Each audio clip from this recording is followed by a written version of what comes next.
Hey guys! So, medyo okay na yung boses ko.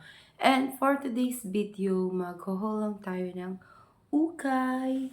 Nagpunta ako kanina guys sa San Isidro. And 10 pesos each yung mga ukay nila doon. Meron ako nakuhang 8 pieces. Ito siya guys. Naka-paper bag sila doon, walang plastic. Wala din siyang fitting room doon guys. So, sana magkasya sa akin lahat ng nakuha ko.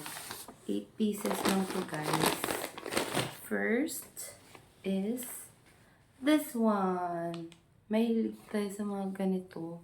May mga design yung sleeve and then long sleeve. Knitted pala guys, i-ditch. Knitted na stripe ang na ganyan. Yung kanyang manggas. So this is the first na nabili natin. Pangalawa guys is dress.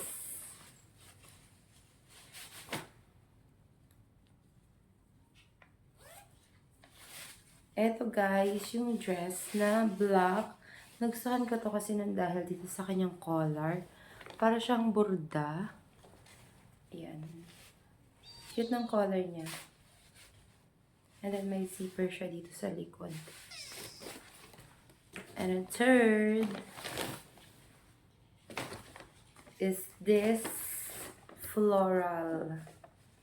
And cute ang color niya. Para siyang pa-vintage. Long sleeve. Ayan siya guys. Then fourth is long sleeve again na white. So ganyan yung tela niya. Hindi ko alam kung anong tawag sa ganyan tela. May pakulubot-kulubot. Ayan. And then this one na again long sleeve. Manipis lang yung tela niya eh. Made in China. Tapos, ayan. Manipis lang to guys. Hindi siya mainit sa katawan.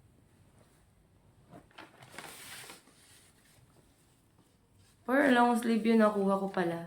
Ayan siya. Tapos ganyan lang yung details niya sa harapan. Mahaba talaga siya. And then plain lang yung likod.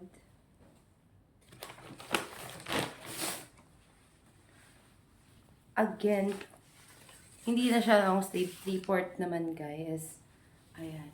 Meron pa tong ano yun. Bago pa siya o may ganyan pa. 3/4. And then last is this one guys. Long sleeve. Magkaiba yung color ng ano niya, sleeve niya. Oh. Cutie. Meron siyang pad sa shoulder. Yun lang guys. Thank you for watching. Bye!